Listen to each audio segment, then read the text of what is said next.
Shri Gurubhyo Namaha. Today we are going to see objectives of management.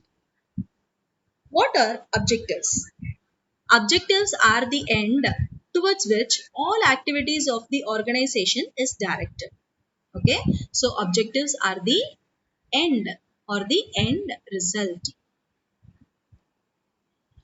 Now, what are the objectives of management?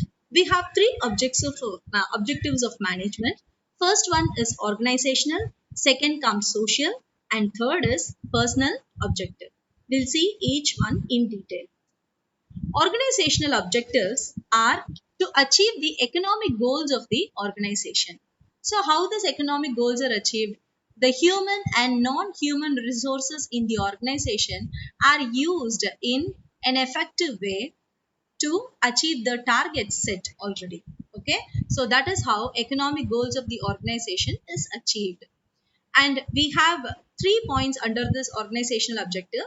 First comes survival. Any organization which is started will aim to survive in the market, and it should be a successful survival in the market. Okay, if you take for example TVS, Tata, all these companies have been started long back, but even now they are running in a successful manner. Okay, so survival is the first objective under organization. Next comes profit. Finance for a business is like how blood means to the human body. Okay, so like how blood is important for a human body, and that decides the life of a human body, same way finance decides the life of a business. So profit earned is the lifeblood of business. Without finance, no business can survive. Profit also provides a vital incentive. This vital incentive is for the continuous prosperity in future. Okay, and profit is a reward for risk bearing. It is the reward what the business achieves for bearing risk in the market, whether the risk can be a pure risk or it can be a speculative risk. So however is the type of risk, or whatever is the type of risk, the reward for bearing that risk is the profit earned. Next is the growth. How to find that there is a growth in a particular organization? When the sales volume of the organization increases, we can understand that the organization is growing. And when the strength of employees are increasing, then we can understand that the organization is growing. And when new lines of products are introduced, even then we can understand that there is a growth in the organization. So this growth indicates how well the organization is able to exploit its potential opportunities and also the available resources. This organization should take the first mover advantage in the business opportunities, identifying the business opportunity and taking the first mover advantage. So only in that case, the organization will be able to achieve the growth objective. So this is about organizational objective. Next is social objectives. Social objective is the business is situated in the society, and it has used the resources from the society, so it has to do something back to the society. So in that way, the first objective is protection of the environment. You could have seen, or you could have heard, some villages are taken care by few companies. They have adopted few villages, isn't it? So what for they are doing like that? They are trying to protect the environment, they are trying to protect the agriculture, they are trying to protect the ecosystem of the environment, so that they get their resources on a long run. Okay, there will not be any setbacks in the resources, right? So here they can avoid pollution. Suppose if it is a manufacturing industry, they can treat the effluents before letting it out, so that they can avoid polluting the nearby environment. Okay, next is employment opportunities. Employment opportunities, while giving employment opportunity, they can consider the weaker sections of the society, so that their economical background also can be improved.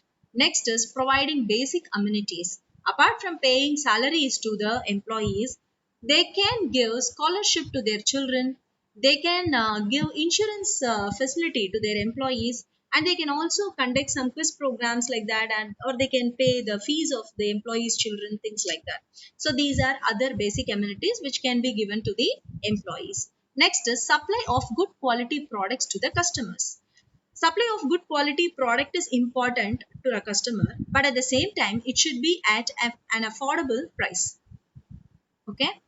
For example, you could have seen Horlicks. It is available in 1 kg pack, and at the same time, it is available at 5 rupees sachet also. Okay, so this is how they produce. They supply good quality products at an affordable price, which is reachable for the whole society, for all the classes of the society. Next, conducting business in a lawful manner. All the activities related to the organization, related to the business, should be in a legally approved manner. No illegal manners should be followed. Next is avoiding antisocial and unfair trade practices. We have to be always honest in our trade practices and no black marketing, no hoarding or things like that. That is avoidance of antisocial and unfair trade practices. So these are the social objectives. Next comes personal objectives. Any individual who is joining the organization will have their own goal, isn't it? They will have their own aim, the way they have to develop in their own career, in their own designation. So they will have so many dreams when they join any organization. So that organization should take care of these people, these individuals, and make them understand that if these individuals help the organization to achieve its objective, obviously these individuals objectives also will be achieved. Okay, so the individual objective and the organization objective should move towards the same direction, so that they'll be able to achieve their objective as well as the organization's objective. So this is the importance of management plays a very vital role in making them understand this. So, under personal objective, the first comes financial need. Any employee who is working will need a compensation in money, or a monetary compensation is always expected by the employees. So, that can be given in the form of salary or wages. So these salary or wages can be paid by the company at a nominal rate to their employees, and at the same time it should be in the paying capacity of the company also. Next is social need, peer recognition. Any individual who is joining the organization will expect some peer recognition. If the existing employees do not mingle properly with the newly appointed employee, then the person might feel bad. Okay, so for this only, all organizations will arrange for an induction training program where the newly appointed candidates will be introduced to the existing employees, where they will feel free to talk to the experienced people or who are already working in the organization. Okay, next is higher level needs. To satisfy the higher level need of an individual or an employee, the management will give training for those employees, so that by utilizing the training given by the management, they will develop their skills, and through their development of their skills, they will be considered for a promotion in future. Okay, next, good and healthy working condition. So this working condition should be given in a healthy way to all the employees. Okay, because if the working condition is not good, the individual will not be concentrating in their work, but they will be concentrating only in the working condition. Okay, so it should be good and healthy, so that they concentrate as they come, they concentrate only in the work to be done and not in anything else. So with this, we have completed the objectives of management, that is organizational objective, social objective, and personal objective. Thank you, children.